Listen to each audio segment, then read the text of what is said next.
talking today about, traffic's cute. We just had Monica talk for a while about how to generate more traffic for your national business, like e-commerce business, local business, whatever. And that's fantastic. But what you need to make sure happens once the traffic gets there is it actually does what you want them to do, okay? So hi everybody, I'm Justin Rondeau. You just heard a little bit about me there. I joined Search Atlas about 10 months ago, and since I've been there, I've been blessed to work with a team that's driven more than 1,043% increase in MRR since we went hard in the paint. As you see here, I used to be a co-owner president in Visible PPC, had to grow the teamwork, GM and digital marketer, and then I founded a company that Microsoft Clarity destroyed. So, fantastic, everybody. So the cold hard truth is your traffic doesn't mean shit. Yeah. And that's what I'm here to help with. Really, most people don't have a traffic problem. They generally either have a conversion problem, whether that be an offer problem or an offer mismatch problem. So I would much rather have a site with 100 visitors where I get 10 conversions versus like 1,000 visitors where I get 2, right? So you need to be focusing on what happens post-click, right? And here's one of the problems is like clicks are getting expensive. Whether you're doing paid ads, the amount of effort that you have to be putting into SEO, well, Search Atlas makes it easier, but it's still a cost center for you, and you have to kind of get these things nailed down. But the average CPC in 2022 was $2.69. It has since gone up by 30.5%. Again, this is like total aggregate. This is like, if you're in a particular industry, it's probably gone up significantly more. Problem 2, conversion rates down. Down. Because people are focused on traffic, not conversion. It is traffic and conversion, not traffic or conversion, right? You need to think about those things. So here's the leading metrics that we tend to care about. And these aren't the villain. Remember, it's and, not or. They're certainly not the hero yet, right? So marketers obsess over keyword ranking, CPC, click-through rates, new users, total users, landing page views. Here's what pays the bills, and here's why your clients pay you. Here's why your boss pays you to do these things.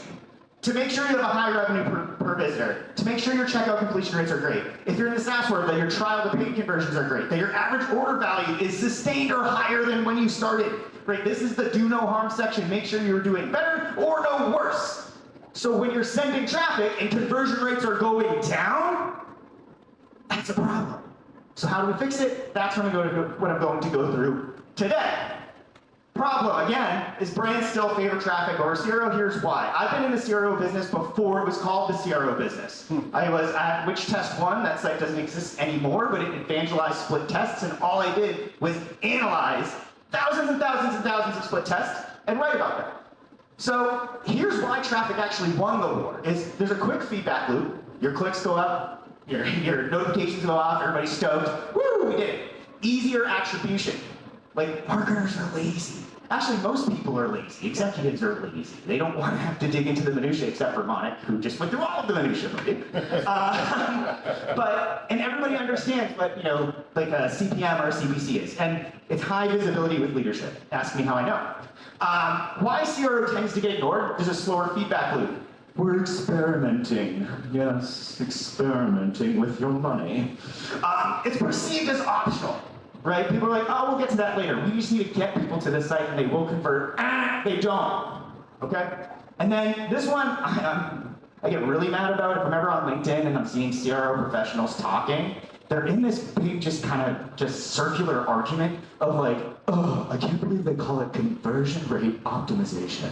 We're experimenters, right? And they pitched CRO as a science, not a revenue amplifier. That is a problem. If you're not pitching yourself as somebody that's impacting the bottom line, get them out. Right? Here's another one. Clients and stakeholders still think CRO is button color tests. What button color converts best?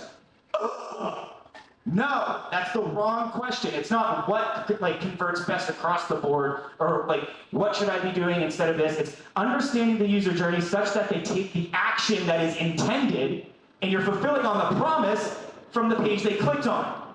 That's what it's for. Like, and also, like, look, this one really bugs me. Like, God, Neil, 1% in yellow. That is the Amazon yellow. Like, that should actually say orange. That's more of the orange hue. If this was really the question, that what color converts best, you'd think Amazon wouldn't have an orange button, right? Huh? Go figure. So the battle is won after the click. Even though traffic has won the battle, like the war, essentially, they really need to be thinking about the click. 98% of website visitors never convert. You need a return path. Top CRO pages will generate 2 to 4x in revenue.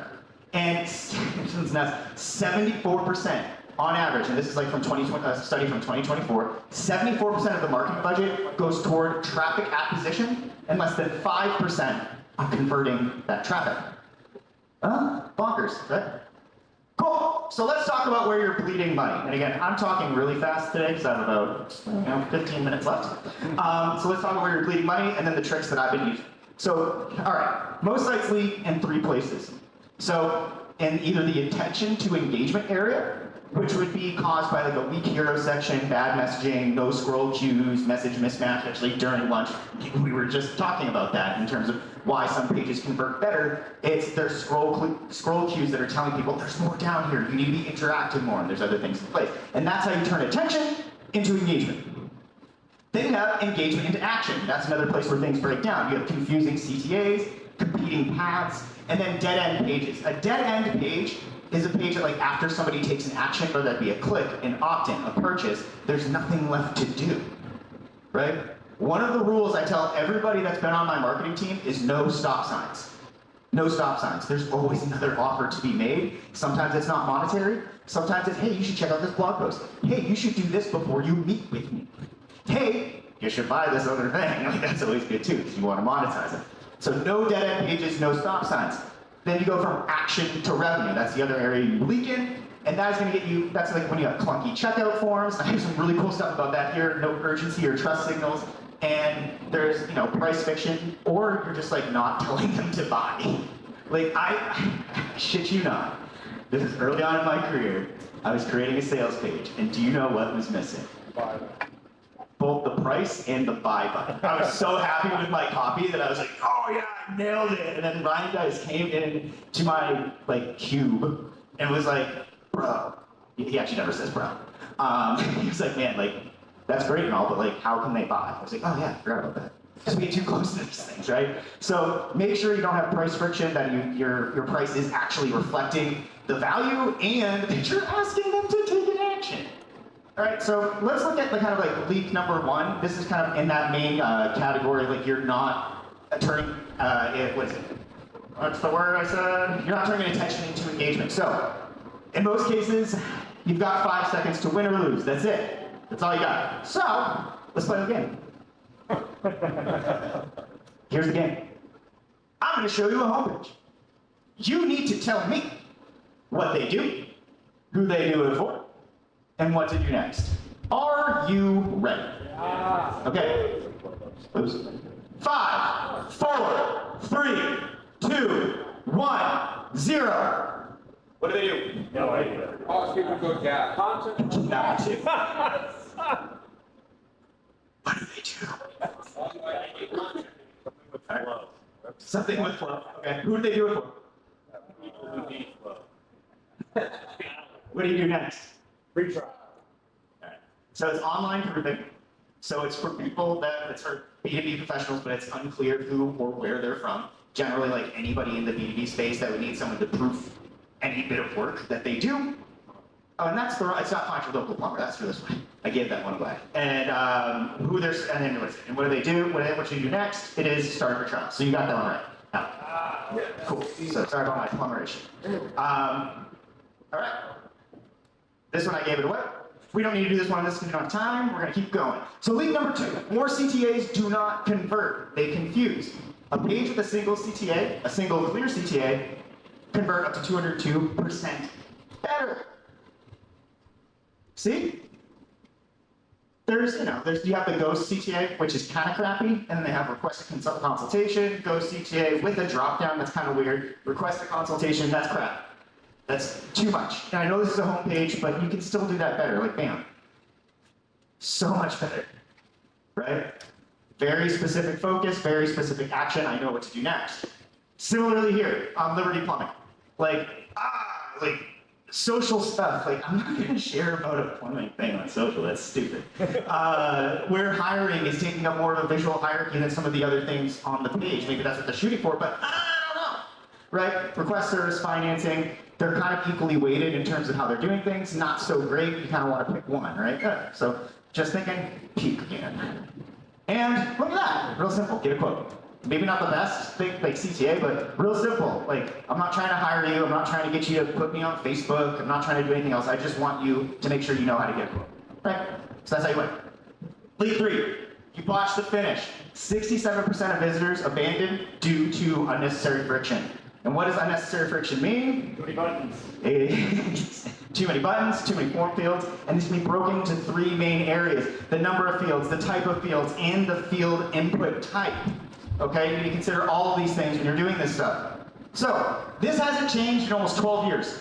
This has remained static in terms of after the 3rd field you ask, there's a deep plummet, and that 7% range, it holds for about 7. So if you're at that 4 field count, you can ask a few more things if you need it. Don't ask for things you won't use, but you're not going to get penalized too much. When you get up to the top, this isn't saying everybody should have a 10. 7. First name, last name, or just one name box? Doesn't matter. It really doesn't. They're going to have most of them will have autofill at that point, and they're getting into tab mode. It's not really going to. It's really more like how does your CRM deal with it? Because sometimes they're like full name, you broke the system, right? But don't just go, hey, 10's at 14. No, that's like a really highly specialized form. That's not what you take away from this. That we should have 10 now. That's not it, okay? Now, I can't go through all of these. I will give you these slides. Yay! There we go. But these are all like kind of the main form fields you see. I broke it down by friction level, conversion impact, and just general notes that you need to have when thinking about them. Remember, it's not just the number. It's the field itself. But here's the 3rd one. Input types. Radio buttons, super easy. Single line input, super easy. Make sure you have an inline field tip though if you're using those. File upload, who the hell do you think you are? Like, get out of here. You should not be doing that. So again, another breakdown here in terms of like input type, friction level, best used for, so when you generally see those, and then the friction notes and why you should be reminded either to do it or to not. In some cases, if you're Experian, like here, where the social security number, extreme, you kind of have to, but I think that's the only case that would really happen. I just really wanted to have something higher than very high. All right, and that is extreme. Cool, so when you're doing these things, you need to think about asking for the appropriate number of fields. Don't use too many high friction fields unless you don't want people to convert. Break up forms if too long, so don't overwhelm. Like, get them to have that completion and consistency, that persuasion principle, that once they've started something, they will continue on. Use progress bars, break this thing up if it's more than a couple of fields. And then consider form usability specifically for mobile. Most of the tools out there will now kind of make sure that it uses the right input type, but in the right keyboard type and those things, that's generally solved. But there are still cases where someone's like, I need to type a phone number and it doesn't bring up a numeric keyboard. That's a problem. And I have an old case study that I had when I ran true conversion that, oh my God, like how much that kills conversion rates. It's almost like you're lighting money on fire if you're sending people to pages where the keyboard is even wrong. So these are things you need to be considering when you're sending traffic to your pages. So let's do some math. Fixing these things in, not optional, you gotta do it. So let's say average click costs $3, 1,000 clicks, $3,000, 2% conversion rate, 20 sales, $100 AOV, you're looking at $1,000, like $1,000 loss.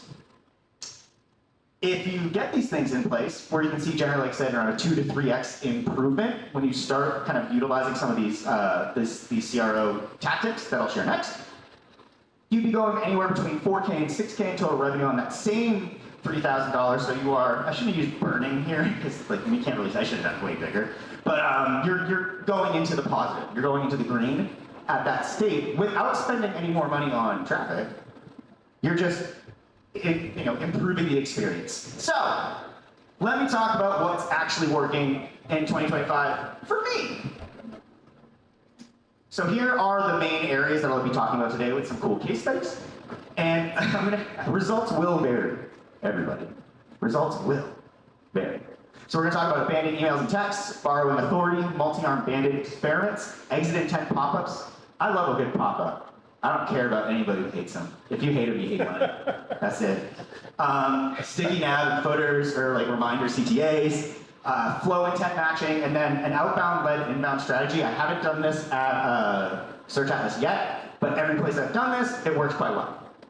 All right, so abandoned emails and texts. The first thing you need to be doing when you're looking at trying to make sure you have a good abandoned flow is you need to go, what are the key exit points? Main exit points are either they visited the site and no action. This will require a different piece of technology, like something like a retention.com, customers.ai, any of those like de-anonymization tools. Started a form but didn't complete it. Completed registration but didn't buy. Is pretty much a subset of that. And bought but didn't use. Next. All right, and how you capture this data. So, and how to utilize this data. Like I said, with visited site no action, you're going to need de-anonymization tools. You can also use retargeting tools to capture that. So, have you seen those like to actually work, like the customers.ai, like the information? I haven't used customers.ai. I've used retention only, okay. And I've had really good success with it. It's just a matter of like the flows and like picking key pages that you're looking at. So if you're driving like to like a lead magnet, what I would do is I send them the lead magnet. I go, hey, you were interested in this. Here it is. Like, want to talk?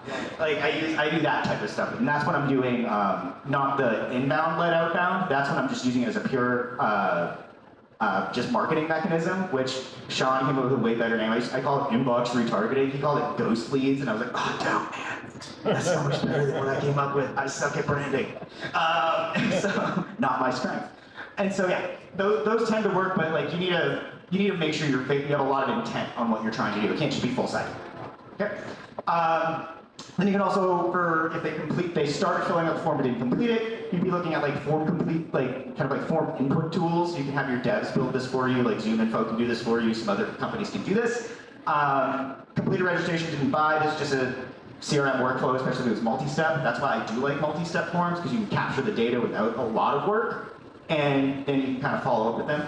And then when you're looking at like bot that didn't use, that's a SaaS thing generally, or like a course thing generally. That's your just engagement tech. And that's a super low hanging fruit.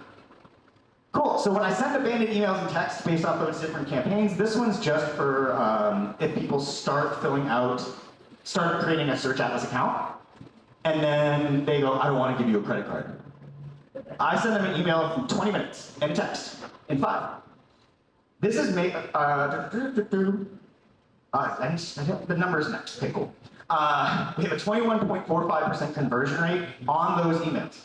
And so when people who said, hey, I started filling out, but I don't want to give you a credit card, they eventually did. Life got in the way. That tends to happen. So that's kind of how I break it down. And then, where the hell is the number? It's made us, those are pop-up, those are the pop-ups ones. Pop-up ones work, that was the number that was in my head. I forget the number of how much money this has made us, but they converted at 21% rate. Wait till you see the pop-up number, and that's why you're gonna be like, I need a pop-up on my site right now because I hate money. Wait till you see it. All right, borrowing authority. One day, we just decided, why do we do this? Why do we build and code our own checkout forms? Oh, Justin, you need to have these trust seals, and oh, Justin, you need to make sure you have these credit card icons. There's all these reasons why I want to have control over the scenario. We were just like, let's just try stuff, but let's use Stripe. People use Stripe. People know Stripe. People buy stuff online with Stripe. 15.3% reg trial conversion rate. So when they give us a credit card just by using a Stripe form, and I don't have to develop anything. Pretty sweet. Don't overthink it. Borrow the authority that Stripe has. Where can you find other areas in your funnel to borrow the authority from other, like not governing, but other bodies that have spent a lot of money building a brand, right? They don't need to trust me, they need to trust Stripe. Cool, I could be just like some like skeezy dude in his basement, but I have a Stripe form now, and I bet I'll make way more money than I did before. All right, multi-arm bandit test. This requires a moderate level of traffic to do, depending how you want to do it. So multi-arm bandit test is a self-learning experiment. So it's what Facebook's been doing with all of their, like how they optimize like all of their campaigns now. Like they're looking at weighted distribution of traffic and then allotting more to the people, or well, not to the people, to the campaigns that are performing best.